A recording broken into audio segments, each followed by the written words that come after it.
haki au holong Yesus bagas miro haki holongku bagas miro haki holongku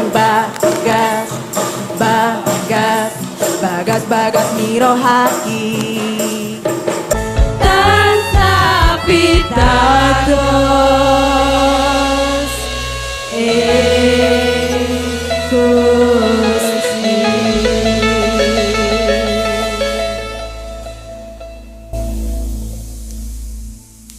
Bapak, kita bersyukur dinten menika ngemot-emoti Ibu Kartini ingkang sampun berjasa wonten bumi Indonesia. Kita memberkati saben putri, estri wonten Indonesia supados piyambakipun sedaya kepareng bangkit dados Kartini-Kartini zaman menika. Memberkati lingkunganipun, bangsanipun, keluarga, lan dumugi ujung bumi. Amin, puji Tuhan. Saudara silakan duduk. Luar biasa ya, cantik-cantik sekali, tariannya bagus, pujiannya bagus ya. Bapak Ibu, kita hari ini memperingati Hari Kartini. Ya. Pas tanggal 21 April itu sebabnya kita mengadakan sedikit memorable celebration atau service untuk Ibu Kartini. Kartini ini namanya Raden Ayu Adipati Kartini Joyodiningrat. Ya, kita kenal sebagai Raden Ajeng Kartini. Beliau adalah tokoh Jawa dan pahlawan nasional Indonesia. Kartini adalah pejuang kemerdekaan dan kedudukan kaumnya pada saat itu dia terutama wanita Jawa ya, pejuang kemerdekaan wanita Jawa, tetapi ternyata di seluruh Indonesia ya. Yang dulu di Indonesia itu disebut Hindia Belanda ya. Lalu dia sekolah di sekolah dasar bahasa Belanda.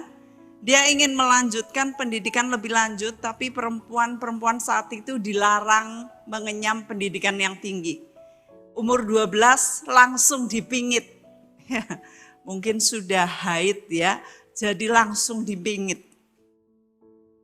Sampai usia 12 tahun dia masih bersekolah di ELS, yaitu Sekolah Belajar Bahasa Belanda. Kemudian dia belajar, dia nulis, ya, dia koresponden, dia kirim surat-surat. Nah, dia ini membaca buku-buku, membaca koran, kemudian membaca majalah-majalah Eropa, sehingga Kartini ini tertarik pada kemajuan berpikir perempuan Eropa. Kalau di Indonesia dia lihat perempuan-perempuan cuman maaf zaman dulu dijadikan babu bahasanya ya. Dijadikan babu oleh tuan-tuan Belanda. Lalu paling juga bertani ya. Lalu jaga anaknya orang Belanda, gendong anaknya orang Belanda. Nah, jadi dia ini berbeda pikirannya. Dia mulai belajar, dia membaca buku, dia baca koran. dia tidak nyerah. Ya walaupun dia dipingit, nggak boleh sekolah, dia tetap akhirnya dia koresponden. Zaman segitu saudara, untuk nulis surat kan butuh perangko, butuh uang, butuh pemikiran. Kalau orang-orang perempuan-perempuan yang lain, mereka wes lah neng omah wae. Ya. Kecil-kecil sudah dikawinkan, kecil-kecil masih baby, masih ingusan, sudah gendong anak, punya anak ya. Tapi Kartini tidak mau, dia terus belajar sampai akhirnya orang tuanya harus mengawinkan dia, orang tuanya itu bupati. Nah kalau bupati ini harus kawin sama ya sesama bupati gitu ya. Anaknya dikawinkan dengan bupati yang mana bupati ini sudah punya 3 istri. Kasian. Tetapi ya sudah, dia dikawinkan dan akhirnya dia minta suaminya agar dia terus berkarya. Dia nulis surat-surat. Saudara tahu akhirnya suratnya salah satu diterbitkan menjadi buku, judulnya bagus sekali. Nah itu, habis gelap terbitlah terang. Itu padahal sudah kuno banget ya, tetapi saudara pun sampai saat ini ingat. Itu tahun 1904. Pak Pawiro lahir tahun berapa? Mana Pak Pawiro? Pundi? Enten Pak Pawiro? Oh, nggak ada ya, karena merasa ini hari Kartini, jadi nggak datang. Oh, masuk angin. Jadi dia nulis terus, berkarya terus. Akhirnya dari pernikahannya dia melahirkan seorang anak satu-satunya, anak lelaki. Dia melahirkan tanggal 13 September 1904. Ya, 13 September. Hanya 4 hari kemudian dia meninggal. Tanggal 17 September 1904 Kartini meninggal di usia 25 tahun, dimakamkan di Desa Bulu, Kecamatan Bulu Rembang. Saudara, berkat kegigihan Kartini ini, belakangan didirikan sekolah wanita oleh Yayasan Kartini, baik di Semarang, Surabaya, Yogyakarta, di Cirebon, Madiun, di Malang, dan sebagainya. Nama-nama sekolah itu adalah Sekolah Kartini. Yayasannya didirikan oleh orang Belanda ya, yang menghargai dia karena perjuangan dia, ingin supaya perempuan-perempuan Indonesia ini bangkit. Enggak cuman diperbabu bahasanya ya, diperbabu yang oleh orang Belanda yang tidak layak sama sekali ya. Bahkan waktu Indonesia dijajah Jepang itu, ya banyak mereka perempuan-perempuan Indonesia ini dijadikan geisha yang hanya untuk memuaskan nafsu seks para tentara-tentara. Kasian sekali ya. Itu sebabnya Kartini melihat hal ini, dia rindu wanita-wanita Indonesia bangkit. Nah, saya juga dengan hari ini saya ingin menyampaikan mengenai perjuangan Kartini ini. Saya rindu saudara perempuan-perempuan di sini bangkit. Yes, ya. Saudara nggak cuman aku wis umur, bapak ibuku pengen aku kawin, terus kawin akhirnya. Bar kawin punya anak, nggak melayani, biasa ya. Kebanyakan begitu, kalau udah punya anak langsung seolah menjadi bapak dan menjadi ibu. Dalam arti gini, bukan lagi muda, tetapi panggilannya sudah ibu dan bapak. Padahal saya nom banget nih, nggak tahu di sini adatnya gimana ya. Mungkin begitu kalau sudah suami istri padahal baru 18 pun dipanggil bapak dan ibu. Nah, Saudara, kita walaupun kita mungkin tidak sempat berbuat banyak untuk kemajuan bangsa dan tanah air ini, tetapi kita mencoba dulu untuk bangkit. Ya, bagi lingkungan kita, bagi keluarga kita. Kalau yang kerja di tempat kerjaannya, kerjaan saudara adalah mimbar saudara. Ya. Dagangan saudara, toko saudara adalah mimbar saudara. Ya, jualan saudara, ada gorengan, ada orang beli, itu adalah mimbar saudara. Ya. Kalau ada orang beli, jangan disengiti, jangan disewoti. Ada beberapa penjual itu yang betul-betul kasar banget. Betul-betul mereka nggak peduli bahwa pembeli itu adalah raja. Jadi kalau beli duduk. Gitu. Nah itu makanannya enak, kami senang ke situ. Tapi kalau ke situ diteriaki itu Ibu Kartini satu itu. Ya. Jadi ibunya, meja dua. Gitu. Oh kami nggak pesan. Nggak dipesan. Terus Bu, kalau nggak pakai daging bisa nggak ditukerin sayur atau pakai? Nggak bisa. Waduh, halak pol. Nah, ini mimbar kok bengok-bengok, ngamuk-ngamuk tok setiap hari, stres, kasihan, ya. Saya kemarinnya ada perjalanan dan kemudian saya masuk di sebuah gedung yang besar. Waktu masuk karena kebablasan, kami mundur dikit, terus nanya sama security-nya, Pak, ini benar gedung ini? Mau tanya dulu Pak, benar nggak ini gedungnya ini? Sama sekali nggak senyum, lalu begini. Wah, saya bilang, saya mesti lapor. Sekarang kan zaman-zaman viral ya. Tetapi ini saya lapor demi kebaikan manajemen gedung yang besar itu. Supaya nggak dirugikan. Karena apa? Dia garda depan. Kalau garda depan, kalau tidak disambut, orang tidak disambut dengan baik, maka orang nggak mau, malas masuk situ. Dan itu gedung penting gitu.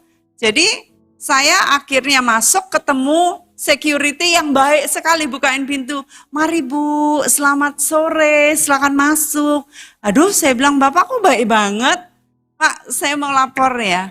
Teman Bapak di depan begini. Oh maaf ya Bu, maafkan kami. Terima kasih Bu. Aduh, Ibu menolong kami. Terima kasih. Wow. Saya bilang orang dunia aja bisa terima kasih kayak gini. Security loh. Temennya dilaporin, dia bilang terima kasih Bu.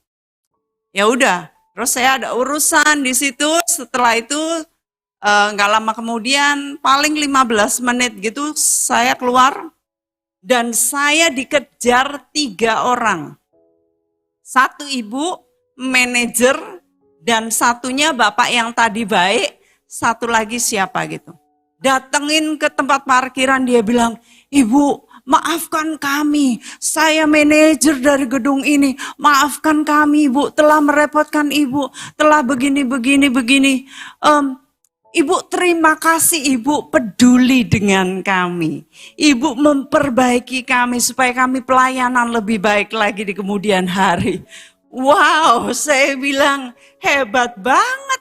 Saya dikejar sampai tempat parkir untuk diterima kasihin. Wah, dan mereka minta maaf dan terima kasih. Saya bilang, wow, ini luar biasa. Kita ini mau menampilkan melayani yang terbaik. Di society kita, di tempat kita, saudara diperhatikan. Wong Kristen kok koyo ngono, ya. Kok omonge kaya ngono? Kok ulate peteng? Nah, mbok bengesan sak cepuk tetep mbok bengesan sak cepuk. Mbok ulat ki nek peteng mbok dibengesi mbek dipupuri nggak iso nutupi. Karena itu keluar dari hati. Ya. Mimbar kita di mana? Di mana-mana saudara mimbar kita ya. Itu sebabnya saudara baik-baik melayani semua customer saudara. Jemaat saudara ya dengan baik. Jangan karena kebiasaan, jika kono, logo kono. Jangan gitu. Monggo pinara. Iya toh enak toh, sing ngrungokne itu enak nek monggo pinara. Aja nunjuk nopo. Waduh, enake nyos. Wis rasa boso-bosoan mboten napa-napa.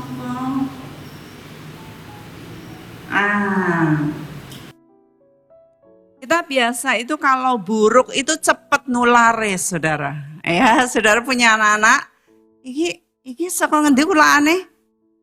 Mulai-mulai kok bosone kaya ngene? Ya. Kalau dibilangin ojo kaya ngono. Ngomongnya ki aja ngono. Wis ben karepku. Loh. Sing ngajari ki sapa? Ya weh. Loh. Sengal-sengol. Ayo minta maaf. Mah. Tapi kalau elek itu cepet banget, tapi kalau api itu belajarnya suwi banget. Nah, kita belajar dari Kartini ini, dia cepat belajar, cepat dalam usia 25 tahun dia sudah namanya harum. Kartini harum namanya. Nama tengahnya harum. Kita belajar untuk meninggalkan jejak. Kita nggak tahu saudara kapan kita dipanggil Tuhan. Kapan kita balik ke sorga. Ya. Tetapi selagi di dunia kita mau meninggalkan jejak yang indah. Jejak yang harum. Kalau ingat Kartini, ingat harum. Coba jangan kalau lihat ingat Kartini, lihat warna ini. Ya, coba dikasih pasang dulu Kartini. Nah, saudara punya uang ini uang berapa ya? Berapa? Wah, itu sing apal biasa ngitung cuan. Yang lain cuman 00, saya pun nggak ngerti nih warna apa, ini nomor berapa lupa saya. Nggak lihat, tetapi dia sampai menjadi nama jalan, ditempelkan di uang Indonesia yang dipegang oleh seluruh bangsa Indonesia. Ya. Ini luar biasa. Jadi kalau saudara nggak ingat tadi ada yang 5.000, 10.000 berarti saudara nggak ingat soal uangnya. Tapi saudara kan tahu Ibu Kartini kan. Nyanyinya gimana?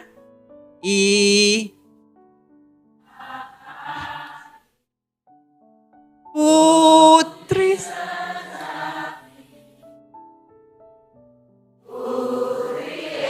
Wow. Namanya siapa? Oh, ternyata Ibu Kartini namanya harum ya. Terima kasih. Sepenggal aja semuanya hafal coba. Berarti semua orang Indonesia tahu Ibu Kartini. Nah, belajar menjadi ibu-ibu, putri-putri, belajar untuk dikenang agar namanya harum. Ya. Tidak yang kayak lo, orang wedok kayak lo, sing sugetan ati. Loh, bukan harum tapi sugetan. Kayak lo, sing senenge ngutil. Loh.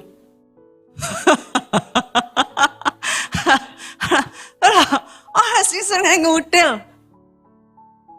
Terus, kayak ibu kayak senengnya nilep. ada lagi.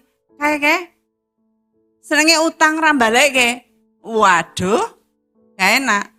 Kayak lo, awake mambu. Ya toh, macem-macem. Kayak senengnya jaluk-jaluk.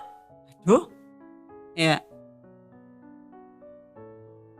Kayak nek mangan kuwi juga oke banget. Aduh. Ya. Saudara jangan sampai namanya bukan harum, tapi namanya belakangnya itu yang tadi itu loh. Tempelannya oke banget tuh loh. Berlawanan dengan Miriam yang akhir hidupnya dia ada rekod cacatnya. Dia kena kusta.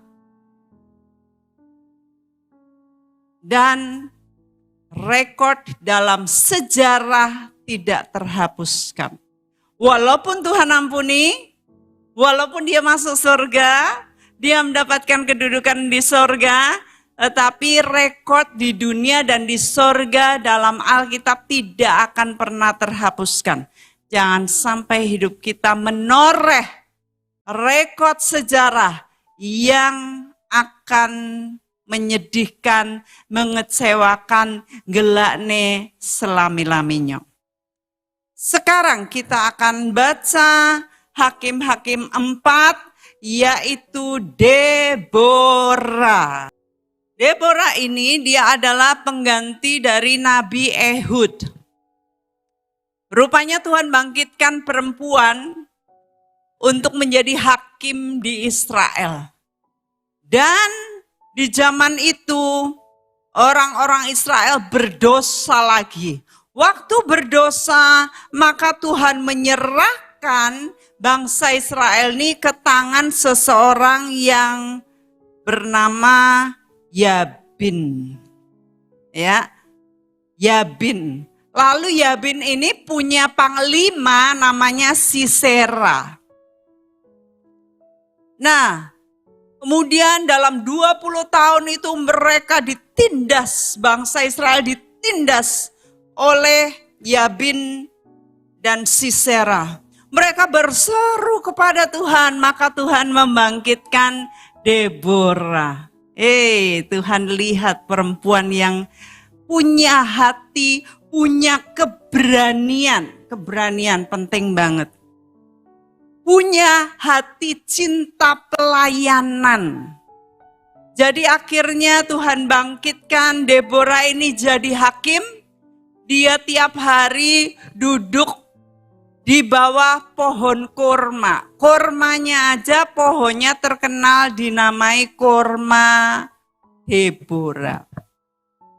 Ya duduk di sana orang-orang Israel mereka antri hari-hari. Kalau ayamnya hilang masuk ke kandangnya sana bingung ayam yang mana, satunya ngaku nggak ada. Satunya bilang masuk sendiri, aku nggak nyuri. Nah, mulai Deborah menghakimi. Anaknya dipukul sama tetangganya, datang minta dihakimi. Ya, hari-hari menghakimi orang Israel.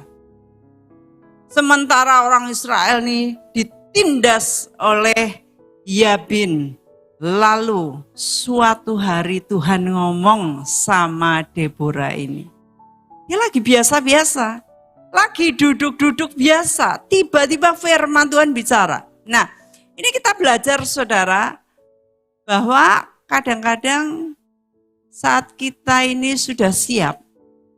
Kita lagi kerja biasa mungkin goreng tempe. Lagi goreng.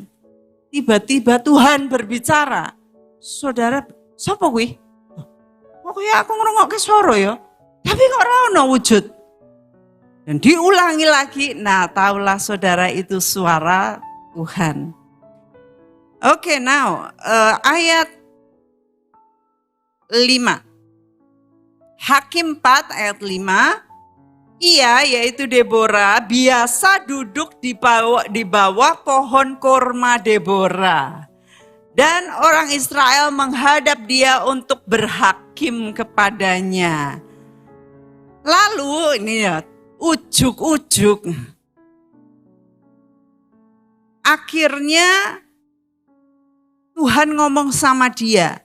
Lalu dia menyuruh memanggil Barak bin Abinoam dari Kedes di daerah Naftali, lalu berkata kepada Barak ini, bukankah Tuhan Allah Israel memerintahkan demikian? Majulah, bergeraklah menuju Gunung Tabor dengan membawa 10.000 orang Bani Naftali dan Bani Zebulon bersama-sama dengan kau. Dan aku akan menggerakkan Sisera, panglima tentara Yabin dengan kereta-keretanya, pasukan-pasukannya menuju engkau ke sungai Kison. Dan aku akan menyerahkan dia ke dalam tanganmu.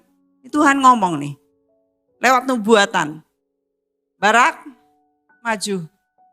Aku akan menggerakkan mereka untuk ketemu dengan kamu, tapi aku, Tuhan sendiri, yang akan menyerahkan mereka ke dalam tanganmu. Barak berkata, aduh, gak wani aku naik dewean. Gak berani kalau sendiri. Kalau engkau gak maju sama aku, kalau jika engkau turut maju, aku maju. Tapi kalau engkau gak maju, aku pun gak maju. Aku ciut hatiku, kata Barak ya. Lalu Deborah berkata begini, baik, tak turuti. Jaluanmu tak tampani. Tapi katanya, engkau tidak akan mendapatkan kehormatan dalam perjalanan yang kau lakukan. Aku akan ikut. Karena kamu kan wedi, tapi kamu gak akan dapat upah. Karena Tuhan akan menyerahkan Sisera ke dalam tangan seorang perempuan. Barak tetap, enggak, pokoknya ibu maju. Gitu. Ya, akhirnya mereka maju. Dan yang terjadi Tuhan menyerahkan, menghancurkan, memporak-porandakan, mengalahkan Sisera panglima ini. Ya, Ibu Deborah ini dia berdiri. Coba kasih lihat gambarnya Deborah. Dia berdiri, dia ambil alih kepemimpinan. Ayo, maju semua. Jangan takut sebab Tuhan di pihak kita. Siapa yang lawan kita? Kalau Tuhan sendiri yang nyuruh kita maju, maka kita sanggup mengalahkan mereka. Walaupun mereka punya kereta besi yang ribuan, mereka punya tentara yang terlatih, mereka punya alat-alat perang yang luar biasa. Kita nggak punya apa-apa, tetap maju. Wow. Dan Tuhan bikin mereka kocar-kacir. Nah, saat kocar-kacir, seluruh tentara Sisera ini mati. Ya, semua mati. Tapi hanya satu saja. Panglima perangnya ini lari sekencang-kencangnya, lari. Akhirnya dia sampai ke kemahnya Heber. Heber ini masih ada ikatan saudara dengan keluarga istri Musa. Ya. Lalu Heber ini punya istri yang namanya Yael. Karena mereka ternyata berteman gitu ya. Heber sama Sisera panglima ini mereka koncoan. Baik. Maka waktu ngos-ngosan dia bingung kemana, masuk ke kemahnya Yael. Yaelnya berkata, masuk tuanku, masuk tidak apa-apa, masuk sini gitu. Oh iya terima kasih ya, aduh aku ini capek banget, telah perang, semuanya udah kalah, cuman aku aja, sekarang aku capek mau tidur. Oh tidurlah Tuhan, sebelum aku tidur boleh kah aku minta air sidi air. Ya. Lalu si Yael ini bukan ngambilin air, tapi ngambilin susu. Kasih 1 kirbat susu. Dan dia minum, setelah glegek-glegek, langsung dia ketiduran, blek pules. Waktu pules, apa yang terjadi? Ini Yael ini ngambil palu dan patok, dikasih di pelipisnya sini mungkin ya, terus ditancapkan sekuat tenaga, jedok, kasih kamarnya. Ini dia kira-kira bagaimana Yael melakukan misi terakhirnya. Perempuan yang berani luar biasa. Dia masih ada hubungan dengan Musa, tetapi dia tidak mengikuti bangsa Israel ya. Bangsa Keni ini sudah kemana-mana nggak mau ikut, tetapi dia membantu dengan pukulan terakhir seorang perempuan lagi yang Tuhan bangkitkan. Wah, kemudian Barak ini lari, ngejar, ya. Barak ngejar Sisera sampai di kemahnya Yael, ditanya, mana Sisera? Sini, kasih lihat sini. Wah, sudah berlimangan darah, di sana sudah mati. Di dalam nyanyian Deborah, dia berkata, saya bisa bayangin, dia bayangin saudara. Mamanya Sisera ini menanti dari jendela ngelongok. Mana anakku? Mana kok gak mulai-mulai anakku? Tunggu lagi, besok lagi. Kok gak pulang? Mana Sisera? Mana Sisera? Gak tahu bahwa Sisera kepalanya sudah hancur oleh perempuan. Kita belajar di sini bahwa rupanya dalam kayak saudara lagi nguleni mungkin, lagi bikin roti atau lagi bikin nasi kuning. Lagi nguleni, tiba-tiba Tuhan ngomong. Yuk kita baca Hakim-Hakim 5 ayat 7. Penduduk pedusunan diam-diam saja di Israel. Ya, mereka diam-diam sampai engkau bangkit, Deborah. Bangkit sebagai ibu Israel. Deborah dikenal sebagai ibu Israel, saudara. Indah sekali. Ayat 12. Bangunlah, bangunlah Deborah. Bangunlah, bangunlah. Nyanyikanlah suatu nyanyian. Bangkitlah Barak dan giringlah tawananmu, hai anak Abinoam. Jadi dia lagi biasa, kalau ibu-ibu tadi saya bilang lagi nguleni, lagi masak.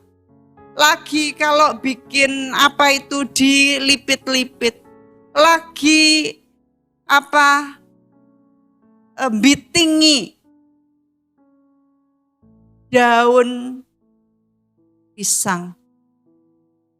Tiba-tiba Tuhan berbicara, bangkit, bangkit, ayo, bangkit bagi Israel. Deborah tahu Deborah harus bangkit. Tapi Deborah coba ngasih kesempatan buat pria dulu. Barak yang mungkin dikenal sebagai panglima Israel.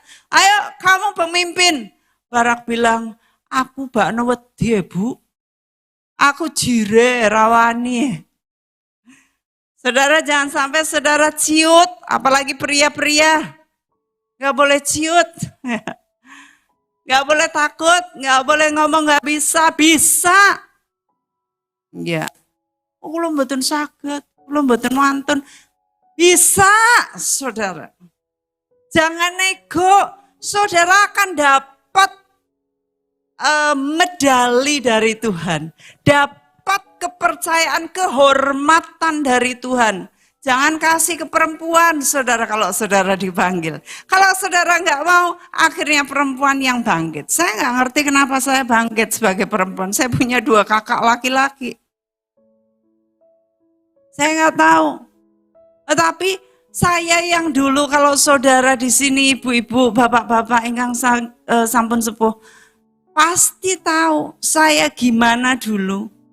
isinan, celingusan, ya toh Bu Arsimin. Gak wani ngomong, saya disuruh khotbah ini waktu itu sama papi. Wah, seminggu saya muntah-muntah terus perutnya. Perutnya itu bergolak terus, kan berdiri di mimbar. Waduh, saya sampai nangis, Pap, jangan Pap, ora. Waduh, nek Papes ngomong ora. Pokoknya, waduh jurusnya pokoknya ya. Waduh, gak wani. Tapi kalau akhirnya dengan saya dipaksa ya sudah. Namanya anak saya nggak bisa bantah, nggak bisa ngelawan. Ya.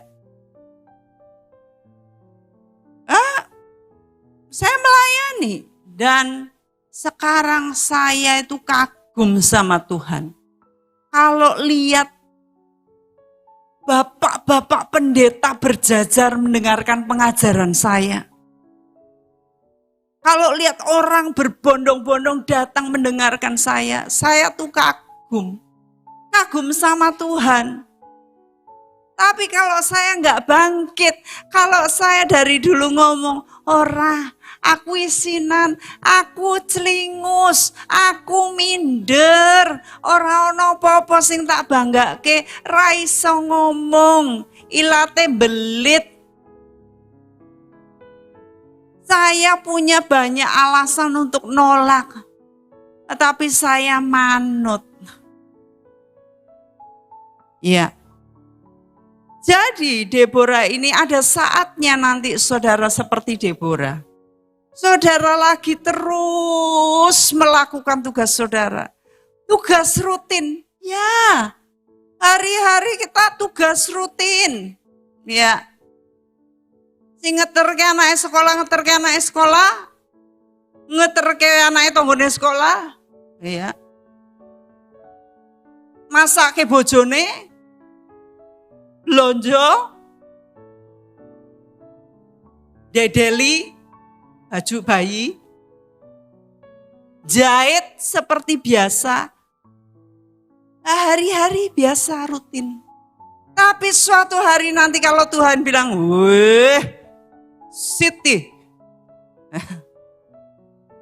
kalau saudara dipanggil, enggak hanya kalau saudara dipanggil. Kalau saudara seperti Kartini melihat, aduh kasihan bangsaku, kasihan perempuan-perempuan ini. Kok cuman hari-hari, cuman ngemong anake bule. Cuman nyuci baju-bajunya bule. Dibentak-bentak lagi. Ya. Wah. Aku rindu perempuan-perempuan ini bisa bangkit. Bisa bahasa Belanda. Bisa seperti perempuan Belanda. Perempuan Eropa. Ya. Atau saudara bisa melihat kemiskinan, kekurangan, ketidakadilan orang lain. Dan saudara mulai bangkit. Menolong orang lain.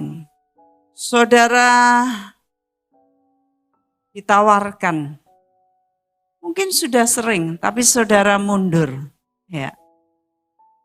Saudara bilang, guys, wes pokoknya selamanya tidak bisa, tetap tidak bisa. Tidak ada nego, wong liya wae. Kalau saudara sudah nutup pintu, ya sudah. Walau soalnya tanggunganku oke, aku ra iso ninggal anak. Iso ninggal anak, dititipke bisa. Wes ra iso aku nek ngene iki aku banyak alasannya. Wah, Magdalene ku enak no, single ora ndek tanggungan, lunga ning ndi yo bebas. Saudara bisa. Jangan alasan. Kalau saudara alasan kayak Deborah, lah wong bendino sing antri oke. Lah aku nek sore kudu masake bojoku ya piye? Bisa ditinggalkan sebentar.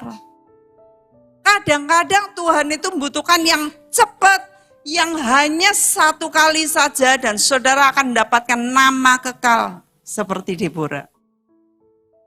Tapi kalau saudara tidak mau seperti Deborah ngomong sama Barak, Barak ayo kamu maju, Tuhan bilang kamu maju, Tuhan akan berperang ganti kamu. Moh, nek ora melu aku gah. Ya wis, berarti kamu ikut perang, tetapi yang dapat nama perempuan. Saudara apa tahu nama Barak? Enggak tahu toh, kecuali Barack Obama. Ya. Saudara nggak tahu Barak dalam firman Tuhan ini nggak tahu ngerti ini ono presiden jenenge Barak, orang hitam di Amerika. Yang dikenal adalah Deborah. Seperti Kartini. Wah, kapan-kapan harusnya ada yang ngarang lagu Deborah ya, kayak ibu kita Kartini. Semua langsung terus jadi. Hebat. Nah, saudara, kita baca Efesus 2 ayat 10. 3, 4.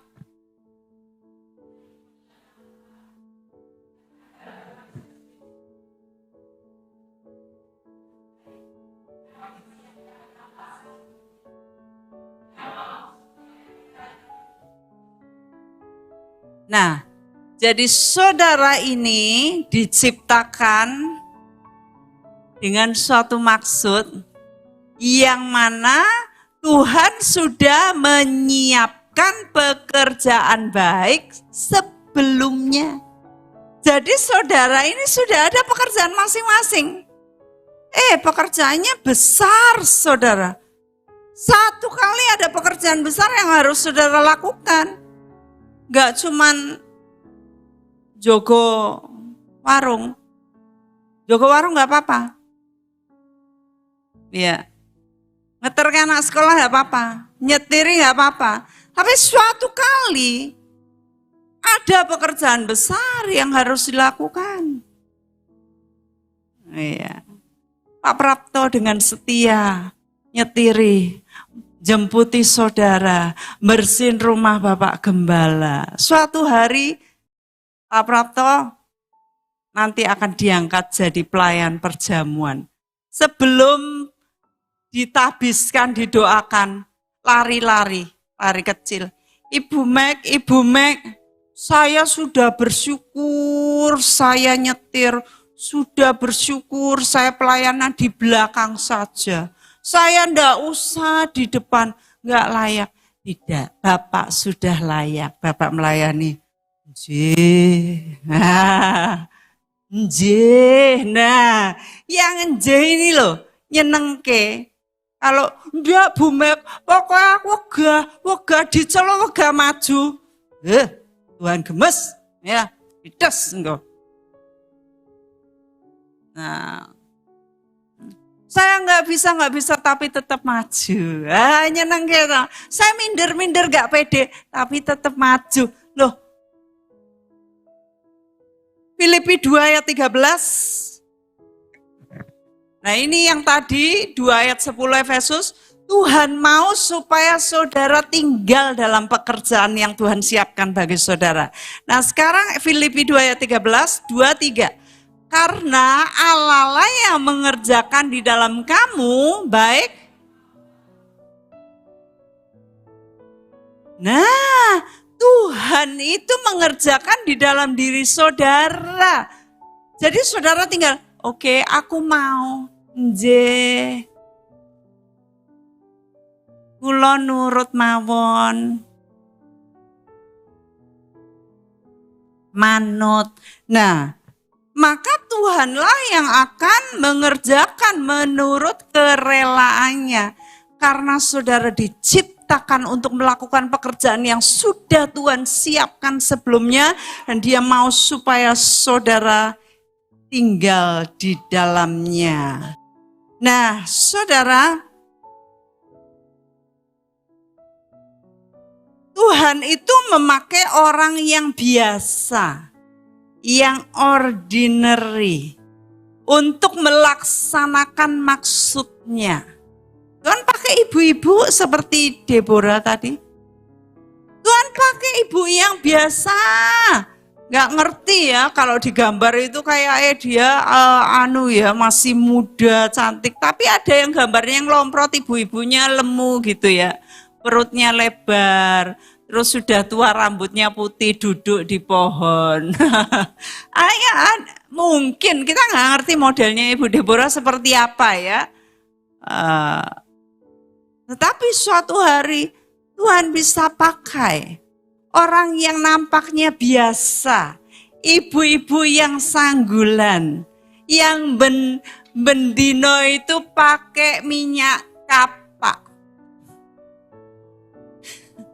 Nek lewat ambune jan minyak kapak, minyak kayu putih, pokoknya nglengo kabeh.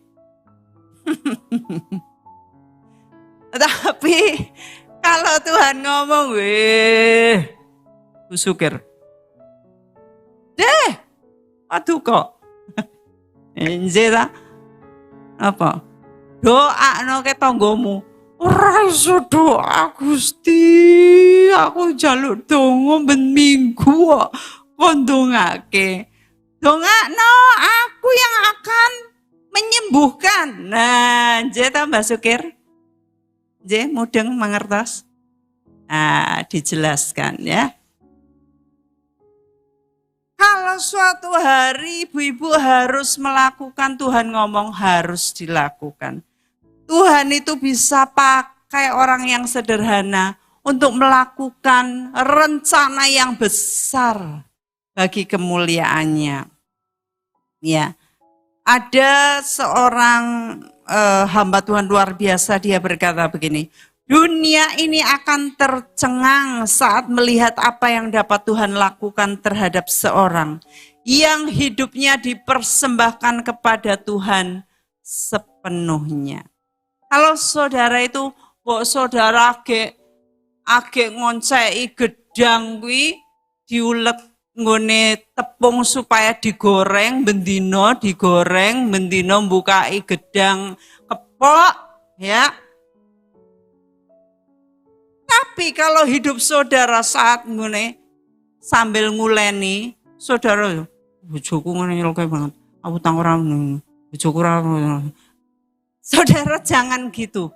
Kalau saudara sambil nguleni, ngoncai gedang, ngirisi didadekke kipas. Saudara bisa bayang gitu.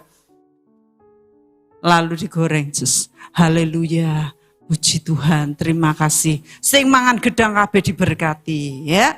Sing mangan gorenganku, Bu Tarni, diberkati.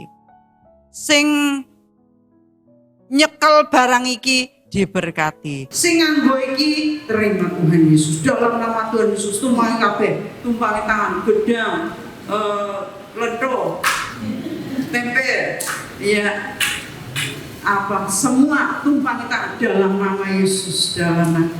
Mending ngomong begitu daripada tangan lupa meneh gitu mesti jalu-jalu wah pakai banggal susah uluk-uluk.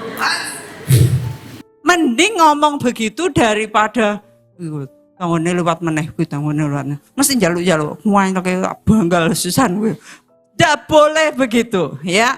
Saudara terus menjadi berkat. Nah, Deborah ini akhirnya menjadi role model, menjadi teladan, menjadi model yang luar biasa.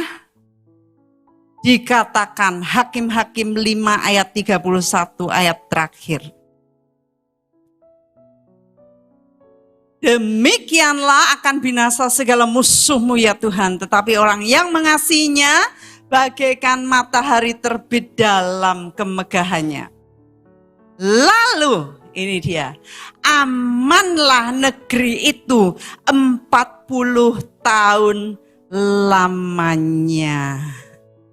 Saudara, berkat perjuangan Deborah, dia memberikan keamanan di negeri itu selama 40 tahun.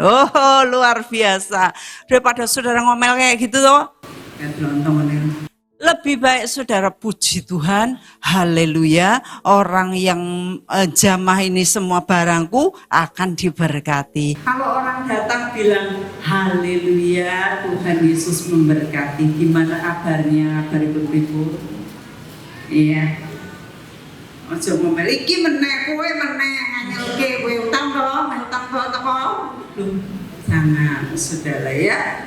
Jadi kalau mereka datang, saudara bilang puji Tuhan, pasti sudah diberkati, pasti duitnya oke, gumpal duitnya oke, puji Tuhan.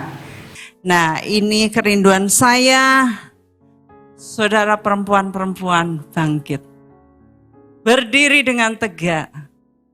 Jangan takut terhadap apapun juga. Saudara melakukan semua tugas saudara, hari-hari saudara nyapu, saudara mepe, ya, saudara nyetrika, tapi waktu Tuhan panggil suatu hari, saudara harus bilang, siap Tuhan. Amin. Mari kita berdoa. Bapa, hamba mengucap syukur hari ini.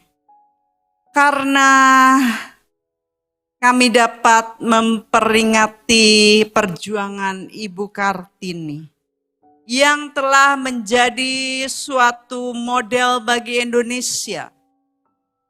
Namanya dikenang. Apa yang dia perbuat membekas di bumi Indonesia bagi kami perempuan-perempuan. Kami menghargai Ibu Kartini. Dan kami memberkati seluruh Kartini-Kartini Indonesia yang akan bangkit untuk bangsanya, yang akan memberkati kaumnya. Dan hamba memberkati seluruh pemirsa dan juga jiwa-jiwa yang ada di sini. Secara khusus perempuan-perempuan, Deborah Kristus yang luar biasa. Yang mungkin hari-hari mereka melakukan aktivitas tugas mereka. Tetapi pada suatu hari nanti saat Tuhan panggil mereka untuk bangkit. Maka mereka akan bangkit. Dan karena mereka tahu bahwa the captain of the host is the Lord. Tetapi dia juga membangkitkan end time armies to the battle that belongs to him. Raise up women of God, stand tall, bangkit para perempuan-perempuan Kristus. Jadilah Kartini dan Deborah untuk zamanmu. Di dalam nama Tuhan Yesus. Amin. Tuhan Yesus berkata.